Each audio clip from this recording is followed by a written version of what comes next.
মানে হয়তো কেউ ইউটিউবে কন্টেন্ট বানাতে বানাতে স্ক্রিপ্ট লিখে ফেলছে মানে আমি আমার মার্সিডিজ ছেড়ে নামবো না, এটা আসে কম খরচে নিজের বাড়ির ফ্ল্যাটের কোণ ধরে শুটিং করে নিই, সিনেমার নামে পার্টি করি না। সৌম্য থট প্লিজ সাবস্ক্রাইব করুন, ওর কাজ খুব ভালো লাগছে আমার। তো দাদা তোমার প্রায় অনেকগুলো ছবি হয়ে গেল, তোমাকে আর ইয়াং ডিরেক্টর বলা যায় না, এটা খুব দুঃখের ব্যাপার, কারণ কেউ বয়স বাড়াতে চায় না, আমি চাই চির যৌবন মেনটেন করতে। তো যাই হোক, তাও এক্সপিরিয়েন্সের দিক দিয়ে অবভিয়াসলি এটা আমার 5th ছবি, এবং ঠিক কোভিড যখন থেকে শুরু হয়েছিল সেই কোভিডের সময় আমার ডিরেক্টোরিয়াল সত্তার জন্ম। সেটা খুব একটা ভালো জিনিস নয়, কারণ প্রথম ছবি করার প্যারালালি কোভিড আসে, এবং এই যে কবছর আমি সার্ভাইভ করে যে ছবি বানিয়ে চলেছি, এটার জন্য অবভিয়াসলি ভগবানকে, আমার ফ্যামিলিকে, আমার কলিগসদের, আর অবভিয়াসলি এই তোমরা যারা আমার প্রথম ছবি থেকে পাশে আছো, আর এবং দর্শকদের আমি থ্যাংক ইউ জানাতে চাই। অনেক জনারের উপর ছবি করেছো, মানে সেটা সাকসেসফুল হোক কি সেটা আলাদা তর্ক। যেমন এইখানে আমার মনে হয় তুমি একটু কমেডির ওপর একটা তুমি চেষ্টা করেছো, যে কমেডির ওপর, এবং কোথাও একটা ওই মিডিল অফ দ্য রোড যে ছবিগুলো হতো, ঋষিকেশ মুখার্জি বা এই ধরনের একটা বাসু চ্যাটার্জি ঘোরানোর যে ছবি। তো এই যে প্লটটা, মানে বাবা মা বিয়ে মেনে নিচ্ছে না, এই নিয়ে 100টা ছবি হয়েছে। মানে আমি যদি গোলমাল তুমি যদি দেখো, তাই মানে অ্যাকচুয়ালি আমাদের যদি একদম স্কেলিটন স্টোরি স্ট্রাকচার তো 7-8 রকমই হয়, তার ওপরেই রাজ্যের এতগুলো পারমুটেশন কম্বিনেশন করে করে ছবি হয়। এটার মেন ফিলোসফি যেটা আছে, যে আমাদের বাবা মায়ের জেনারেশনরা কীভাবে ম্যারেজটাকে দেখেছে, তাদের পার্সপেক্টিভে বিয়ে কী, এবং এখনকার জেন জি, মানে ঐশ্বরিয়ার ক্যারেক্টারটা এখানে হয়তো 19-20 বছর একটা কলেজ পাস আউট মেয়ে প্লে করছে, তার পয়েন্ট অফ ভিউ দিয়ে বিয়েটা কী, সে কেনই হঠাৎ 19-20 বছরেই বিয়ে করতে চাইছে, যেখানে কিনা ইয়াং জেনারেশন কিন্তু এখন অতটা কমিটমেন্ট গিভার নয়, এখন তাদের কমিটমেন্ট ফোবিয়া আছে, মানে তারা লিভ টুগেদার করতে রাজি আছে, টাইম পাস করতে রাজি আছে, কিন্তু 19-20 বছর একটা মেয়ে কেন বিয়ে করতে চাইছে, যেখানে তাদের এটা কি তুমি তোমার এক্সপিরিয়েন্সের কথা বলছো? না, আমার তো এখনও বিয়ে হয়নি কাজী, কিন্তু আমার অবভিয়াসলি স্কুল কলেজ থেকেই প্রেম ছিল। তো ব্যাপারটা হচ্ছে যে বাবা মায়েদের অনেক বাধা বিপত্তিও পেরিয়েছি, তো সেই এক্সপিরিয়েন্সগুলো অবশ্যই as a film maker, as a personal level আমার মধ্যে আছে। কিন্তু এই ছবিটার যে জার্নিটা, যেটা আমি দেখাতে চেয়েছি, যে বাবা মা যারা নিজেদের বিয়ে টেকাতে পারেনি, তারা তাদের একদম টিনেজার, মানে অলমোস্ট টিনেজার, 19 বছর 20 বছর, তাদের বিয়েটা আটকাতে কেন যাচ্ছে, সেটা কি তারা মেনে নিচ্ছে, আর মেয়েটার কি বক্তব্য, এই ডিফারেন্সটা নিয়ে এই ছবিটা। এবং অবভিয়াসলি বাসু চ্যাটার্জি বলো কিংবা ঋষিকেশ মুখার্জি বলো, সেই ফ্লেভারে বানানো। তবে ওই সময়ের সপ্তপদী মৌচাকে যেরকম ক্লিন কমেডি দেখতে পেতাম না, সেইগুলো এখন আর দেখতে পাই না। মানে এখন খুব non veg jokes, below the belt humour, double meaning, মানে ইনুয়েন্ডোজ, সেক্সুয়াল ইনুয়েন্ডোজ, এই জিনিসগুলো আমি খুব অ্যাভয়েড করেছি। মানে ছবিতে হয়তো সিগারেট খাচ্ছে এরকম সিনই নেই, মানে এতটাই ছবিটা মানে সবার সাথে দেখার মতন ছবি আর কি। কিছু অডিয়েন্স রয়েছে যারা ধরো এরকম ডবল মিনিং জোকস বলো বা এই এটাও কেউ প্রেফার করে, মানে এটাও তো একটা আর্ট অফ ফর্ম। নিশ্চয়ই সেটা একটা আর্টের ফর্ম। আমার মনে হয় সেরকম কন্টেন্ট অনেক আছে, এবং বাংলাতেও অনেক ওটিটি আছে যেগুলোতে থ্রিলার মোড়কেই বলো কিংবা কমেডি মোড়কেই বলো বা ড্রামা মোড়কে বলো, এই ধরনের ডবল মিনিং জোকস দেওয়া, ডায়ালগ, সুরসুরু দিয়ে হাসির কন্টেন্ট অনেক আছে। মানে আমি যদি সেটাই আবার নৈনিতালে দেখাই, তাহলে জাস্ট লোকেশনটাই ফ্যাক্টর হবে, সিনেমাটা হবে না। ক্লিন কমেডি ছবি, যেমন আমি ভাবছি শিবুদার যেমন হামি, ওটা ক্লিন কমেডির ছবি, এটা বাচ্চার পার্সপেক্টিভ থেকে ছবি সেইটা। তো সেই ধরনের ছবি কিন্তু খুব কম আছে। বাট এই ক্লিন কমেডিটাকে এক্সিকিউট করা, মানে অর্থাৎ দর্শকদেরকে হাসানো, ওরকম একটা ক্লিন কমেডির মাধ্যমে, মানে ধরো তুমি একটা ডাবল মিনিং জোকস দিয়ে তো খুব ইজিলি তুমি ওটাকে করতে পারবে। তো এটা তো তোমার দিক দিয়েও খুব টাফ ছিল, যে একটা ক্লিন কমেডি দিয়ে সেইভাবে দর্শককে যাতে হাসানো যায়। নিশ্চয়ই, এবং একটা কিছু চ্যালেঞ্জ না থাকলে আমি ছবি বানাতে আসি না। তুমি যদি দেখো ডক্টর বক্সি কিন্তু খুব এক্সপেরিমেন্টাল ছবি ছিল, মানে যে টেকনোলজিটা দেখানো হয়েছিল ডক্টর বক্সিতে, সেটা এখন রিসেন্টলি জাপানে অ্যাকচুয়াল সেটা এক্সিস্ট করে। মানে they develop the same technology, যেখানে কিনা মানুষকে ঘুম পাড়িয়ে জেলে রেখেছে। আমার তো এটা মানে কনসেপ্ট ছিল, তো হতে পারে হয়তো বাংলার ওয়াইড অডিয়েন্সের কাছে এটা সেইভাবে হলে ওয়ার্ক করেনি, বা হয়তো অন্যান্য হিন্দি ছবি যেমন পাঠান এবং ওইগুলো বেরিয়েছিল বলে আমরা কম হল পেয়েছিলাম। কিন্তু এখনও আড্ডা টাইমসে দেখে অনেকে রিভিউ দেয়, এবং সোশ্যাল মিডিয়া বলো বা অন্য জায়গায় তুমি দেখতে পাবে। তো আমার মনে হয় কনসেপ্ট এই ছবির ক্ষেত্রেও সেটাও তো সেই তো হওয়ার একটা চান্স থেকেই যাচ্ছে, যে ধরো। কিন্তু এই ক্ষেত্রে আমি যেটা তুমি বললে যে সিচুয়েশনাল কমেডি, এই জিনিসটা কিন্তু খুব কম অ্যাটেম্প্ট হয়, কারণ সুরসুরি দিয়ে হাসানোটা ইজিয়ার। একটা খুব কমপ্লিকেটেড সিচুয়েশান তৈরি করা, যে এর সাথে ওর ভুল বোঝাবুঝি বা কোনো একটা পার্টিকুলার ডায়লগ, যেটা কিনা অটোমেটিক্যালি শুনে হাসি পাচ্ছে, মানে কোনো ডবল মিনিং ছাড়াই হাসি পাচ্ছে, এই ধরনের জিনিস ক্রিয়েট করা একটু টাফ। তো আমরা অনেক দিন ধরে গল্প স্ক্রিপ্ট নিয়ে আলোচনা করেছি, রবতাবতা গার্গিদি বারবার স্ক্রিপ্ট নিয়ে বসেছেন। আমার মনে হয় সেইটুকু আমরা অ্যাচিভ করতে পেরেছি, কারণ কী হয়েছে, নর্মাল যখন একটা ছবি দেখি, একটা মজার ছবি, একটা তো রিফ্লেক্সে আমার হিউমার আসে, তো আমার দেখে মনে হয়েছে, এবং যারা নিউট্রালি যারা ছবিটা দেখেছেন আমার থেকে মনে হচ্ছে যে রিপিট ভিউইংয়ের জায়গা আছে। তো আশা করবো যে আগে আমাদের হলের কারণেই হোক বা জনারের কারণেই হোক আমরা যে ধরনের অডিয়েন্স অ্যাট্রাক্ট করতে পেরেছি, এবারে আরও অনেক বেশি অডিয়েন্স আমরা কিন্তু পেতে চলেছি। কিন্তু আবার তো এই দিকটাও রয়েছে, ধরো তোমার ছবিতে সেই অর্থে মুখ বলতে রজতাভ দত্ত মানে খুব বড় মুখ নেই এখন, তো এটা একটা খোলা চোখে দেখা যাচ্ছে যে বাংলায় সেই ছবি চলছে যেই ছবিতে খুব বড় মুখ থাকছে, সেটার একটা হয়তো ওপেনিংটা খুব ভালো হচ্ছে, বাট তার বাদ বাকি তো সেই ছবিগুলো তো ওয়ার্কও করছে না। এবার হয়তো তুমি একটা মানুষের সিনার ছবি বলবে, সেটা হয়তো সেই তার প্রেক্ষাপটটাও আলাদা। সে এপ্রিল মাসে সেই সময় কোনো ছবি ছিল না, সেই সময় হয়তো ছবিটা চলে গেছে, বাট একটা দিয়ে তো মানে উদাহরণ হতে পারে না। একদমই না, কিন্তু তার মানে এই নয় যে রিস্ক নেওয়া বন্ধ করে দেবো, এটা একদমই ঠিক কথা যে একটা বড় মুখ ছাড়া ইভেন হল পাওয়াও যায় না। মানে প্রথমেই যখন হল পেতে যাই তখনই জিজ্ঞেস করে ছবির কাস্টিং কী, সেই অনুযায়ী কিন্তু ছবির শো টাইম দেওয়া হয়। তো গার্গিদি, রনিদা, ঐশ্বরিয়া এরা অবভিয়াসলি নিজেদের জায়গায় খুব মানে স্ট্রং অভিনেতা অভিনেত্রী, এদেরও অনেক ভালো ভালো কাজ আছে, গার্গিদির তো অনেক সুপারহিট ছবি আছে, এবং অবভিয়াসলি এদের আবার অনেকগুলো আনসাকসেসফুল কাজও আছে, আমারও তাই। যারা প্রযোজক বা ডিস্ট্রিবিউটার তারাও প্রত্যেক দিন কিন্তু সাকসেস এবং ফেলিয়ার এর মধ্যে দিয়েই চলেছে, কিন্তু তার মানে এই নয় যে রিস্ক নেওয়া বন্ধ করে দিতে হবে। মানুষের cinema obviously exception proves the rule, একটা ছবিতে খুব ভালো প্রমাণ করে দেখিয়েছেন। আমারও মনে হয় যদি কমেডি ছবি দোলের টাইমে আনি, হোলির টাইমে নিয়ে আসি, যে সময় যদি কিছু লোকের ওয়ার্ড অফ মাউথটা পজিটিভ হয়, তাহলে আমার মনে হয় হলে কিন্তু চলে যাওয়ার আশা রাখতেই পারি। আর তোমার এই ছবিটা বেশ কিছুটা সময় পর আমরা দেখতে পাচ্ছি, মানে মনে হয় একটা গ্যাপ কি তুমি নিয়েছিলে, কারণ তোমার মাল্টিপল টাইমস অনেকগুলো ছবি রিলিজ হয়েছে, সেই ছবিগুলো এবার আমি একটু হয়তো অ্যাগ্রেসিভলি বলছি, হয়তো সেই ছবিগুলো খুব একটা ভালো ব্যবসা দেয়নি, ফলে তুমি কি একটা কোথাও নিজের একটা সেলফ কোথাও এই জায়গাগুলো কি ছিল যে একটু টাইম নিয়ে ছবিটা করি, বা মার্কেটটাকে বোঝার চেষ্টা করি, বা অডিয়েন্সটাকে বোঝার চেষ্টা করি? অডিয়েন্স বা মার্কেট বোঝার চেষ্টা আমাদের রোজই চলে। তো এটা সত্যি কথাই যে প্রত্যেক ছবির পরে আমি কিছুটা চিন্তাভাবনা করি যে নেক্সট ছবিটা কী করব, কিন্তু ইচ্ছে করে গ্যাপ নেওয়ার পরিস্থিতি আমাদের মতন মেকারদের নেই, কারণ বাংলা বাজারে এমনিতেই কাজের তোমরা রোজই জানতে পারো যে কাজ কতটা কি হচ্ছে না হচ্ছে।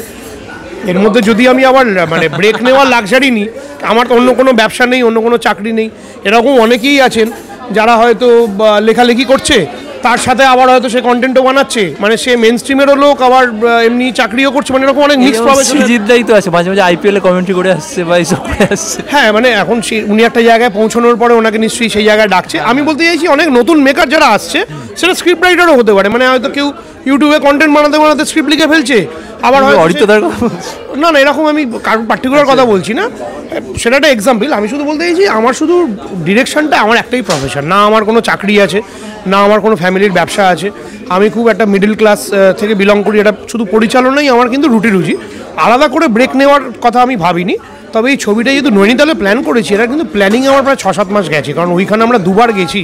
নৈনিতালে কিছু লোকেশন চুজ করেছি, আর তুমি জানো যদি তোমার একটু এক্সপিরিয়েন্স থাকে, পাহাড়ে শুটিং করা খুব টাফ, প্রথম কথা টাওয়ার পাওয়া যায় না, পাহাড়ে অনেক জায়গায় গাড়ি চলে না, তো এইটা কিন্তু প্রিপারেশন টাইমটা আমার অনেক আছে। তো ডক্টর বক্সির পরে আমার আরও আনন্দর একটি ওয়েব সিরিজ আমি করি, আরও আনন্দ তো ওয়েব প্ল্যাটফর্ম লঞ্চ করে আমার ওয়েব সিরিজটি দিয়ে, তারপরে আরও আনন্দের জন্য আমি একটি প্রযোজনাও করি, যে ওয়েব সিরিজটা সামনে আসতে চলেছে। তো আমি যখন ক্রিয়েটিভ ডিরেকশন থেকে গ্যাপ নিয়েছিলাম, আমার এই প্রযোজনার কাজগুলো চলছিল, তারপর আমার এই বড়রাম কাণ্ড নিয়ে ফিরে এসেছি, এবং যদি সব ঠিকঠাক থাকে পুজোয় দুর্গানগর নিয়েও কিন্তু আমরা আসছি। হ্যাঁ, কিন্তু আমার যেটা প্রশ্ন, ধরো তোমার যারা ধরো সমসাময়িক বা তারা তো দেখো, যদি ধরি অভিজিৎ সেন এখন বেশ পপুলার, বা ধরো তোমার সুজিত দা যে খাদানের ডিরেক্টর, মানে আমি বলতে চাইছি তুমি কোথাও রেস থেকে অনেকটা পেছনে চলে গেছো কি, তোমার কি মনে হয়? মানে ধরো যারা আজকে ধরো আসছে, তারা তো দেখতে পাচ্ছি যে একটা দুটো ছবির পরে একটা খুব বিরাট হিট হয়ে যাচ্ছে, বা একটা খুব বড় প্রোডাকশন হাউসের সাথে কাজ করছে, বাট তোমার অনেকগুলো ছবি হয়ে গেল, বাট সেই অর্থে যে এই মুহূর্তে যেগুলো নামজাদা প্রোডাকশন হাউস, তাদের সাথে এখনো অবধি সেভাবে কাজ আমি দেখতে পাইনি।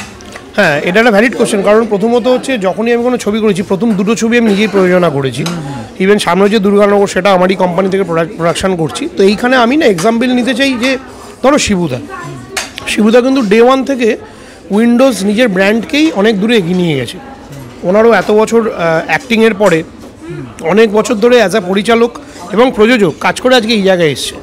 তো হতেই পারে এক একজনের জার্নি এক এক রকম, এবং অভিষেকের কথা বলে উনি কিন্তু আমার যতদূর মনে অনেক আগে থেকেই জিতে অনেকদিন ধরেই কাজ করছেন, মানে ফিচারের দিক দিয়ে, মানে হ্যাঁ ফিচারের দিক দিয়ে হয়তো নতুন, বাট ইন্ডাস্ট্রিতে বলো বা কাজের দিক দিয়ে বলো অনেকটাই সিনিয়র, মানে আমার পরিচয় আছে অনেকটাই সিনিয়র। এবং আর যাদের কথা বললে খাদানের যে পরিচালক, এদের সাথে আমার আলাপ নেই, এদের জার্নি আমি জানি না, তাই আমি বলতে চাইছি সবার জার্নি ইন্ডিভিজুয়াল হয়। আমার কিন্তু ফিল্ম মেকার হিসেবে শুধু ডিরেক্টর আইডেন্টিটিটা আমি চাইছি না, প্রযোজক পরিচালক আইডেন্টিটিটা চাইছি।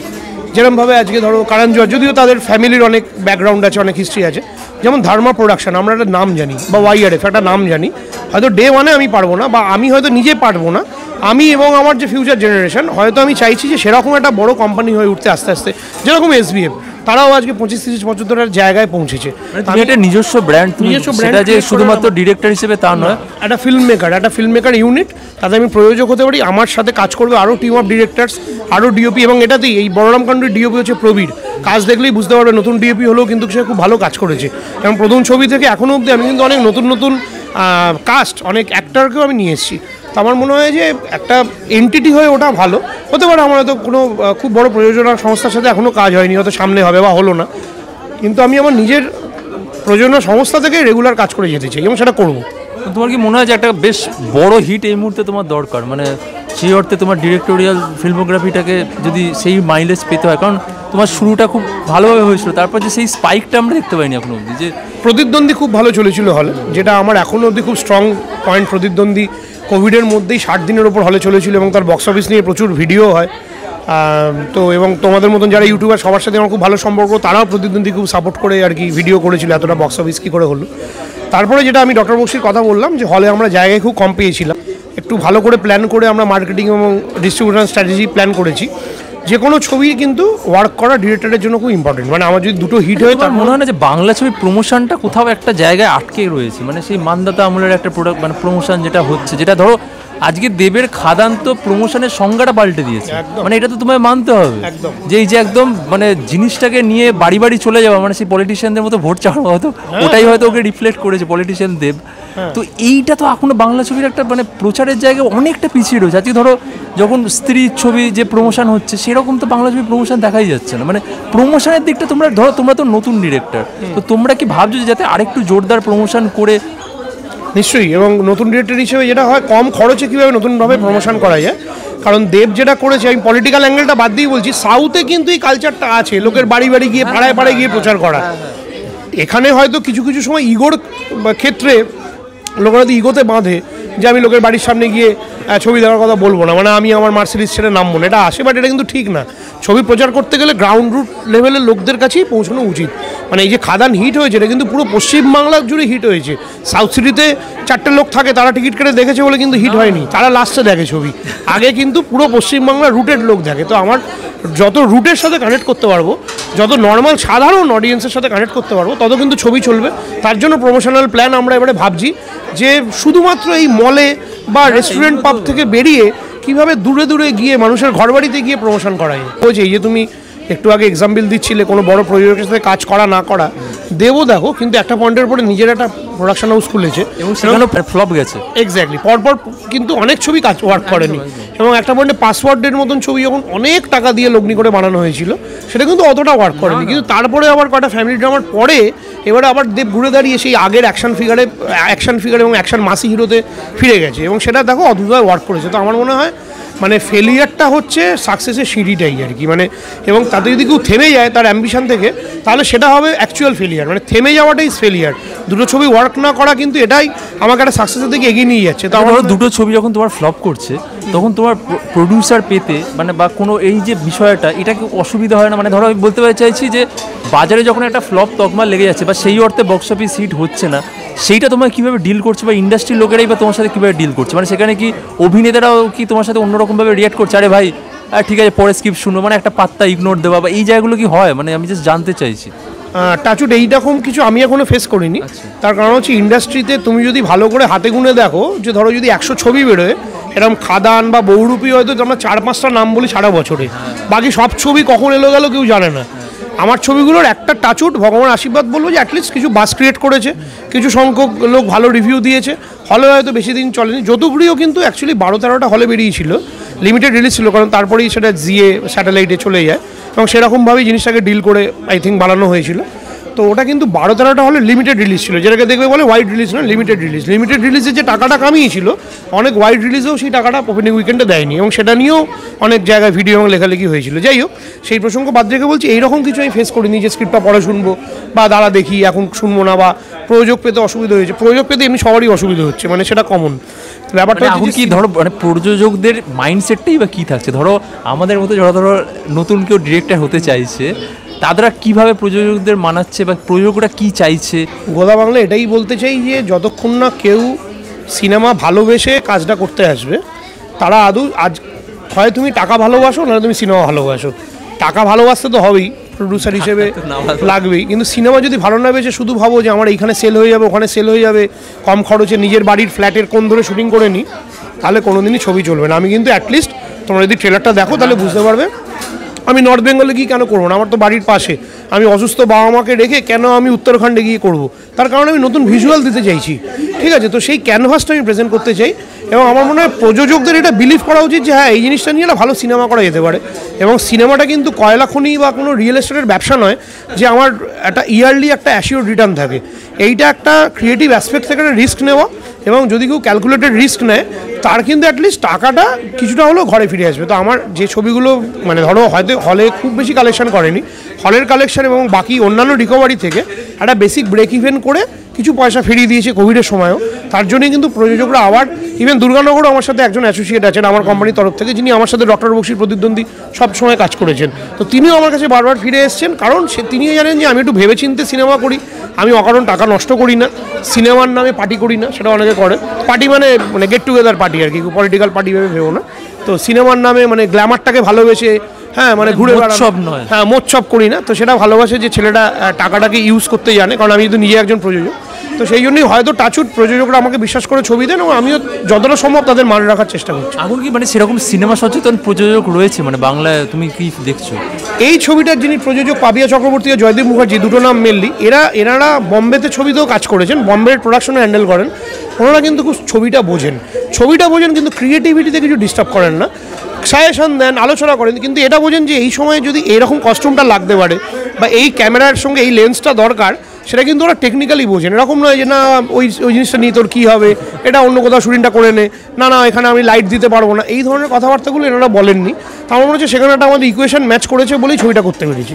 এইগুলো কি তোমার মতো ধরো নতুন যারা প্রযোজক কি পরিচালক তাদেরকে কি ভাবাচ্ছে যে ইন্ডাস্ট্রির অন্দরে যে রাজনীতিটা চলছে একটা কোন বিশ্বাসের ওপর নির্ভর করে আমি জানি না, ব্যাপারটা যেটা চলছে সেটা না খুব অ্যাম্বিগুয়াস, মানে এখনো তুমি কোনো পার্টিকুলার একটা প্রপার বলা যাবে না, প্রপার নিউজ পাবে না যে অ্যাকচুয়াল রিজনটা লেখা আছে যেখানে শুটিংটা বন্ধ, একজন বিশ্বাস রয়েছে। হ্যাঁ, তো সেই জন্যই এবারে আমি তো নিজের প্রতি বিশ্বাস রেখেছি, আমাদের ডিরেক্টরদের প্রতি বিশ্বাস রেখেছি, ফেডারেশনের প্রতি আমার বিশ্বাস আছে যে আমরা সবাই একত্রিত হয়ে সলিউশনটা খুঁজি।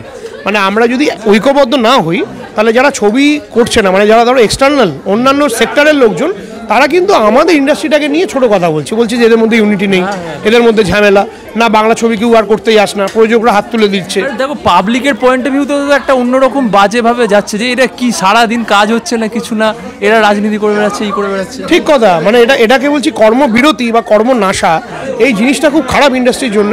তো আমি কিন্তু কোনো পার্টিকুলার দলাদলিতে বিশ্বাসী নই, আমি শুধু রোজ কল টাইমে শুটিং করাতে বিশ্বাসী। তো আমার মনে হয় যাই অসুবিধা থাকুক দুপক্ষ বসে একটা মিডল গ্রাউন্ড খুঁজে বের করুক যে আমার এই নিয়মগুলো মানলে হবে বা টেকনিশিয়ানদের সাথে এইভাবে কাজটা করলে আমরা অ্যালাউ করবো শুটিং। আমরা ডিরেক্টরস গিল্ড মানে একদমই সেটাতে এগ্রি করে আমরা কাজটা করতে কিন্তু রাজি আছি।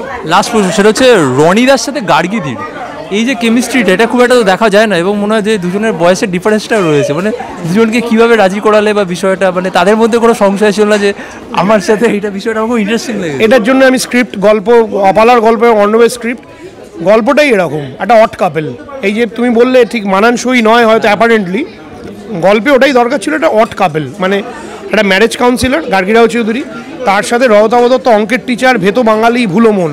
তো এরা কোনোদিনই এদের সম্পর্কটা ওয়ার্কআউট করার নয়, এরাও হয়তো ইয়াং বয়সে বিয়ে করেছিল যেরকম এদের মেয়ে করছে। তো তাই জন্যই তাদের মধ্যে এই বয়সের ডিফারেন্স, তাই জন্যই তাদের মধ্যে ডিসএগ্রিমেন্ট, 12 বছর মুখ দেখা দেখি নেই।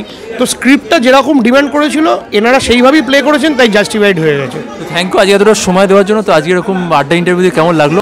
সবাইকে জানাই সৌম্যর সাথে আমার অনেক দিন ধরে এই কথাবার্তা চলছে, ইন্টারভিউ চলছে, চ্যাট সেশন চলছে। সৌম্য থট প্লিজ সাবস্ক্রাইব করুন, ওর কাজ খুব ভালো লাগছে আমার। এবং আপনারা বলরামকাণ্ড হলে এসে দেখুন, হলে যত বেশি এসে ছবি দেখবেন আমরাও আবার নতুন নতুন কন্টেন্ট আপনাদেরকে উপহার দিতে পারবো। Thank you so much.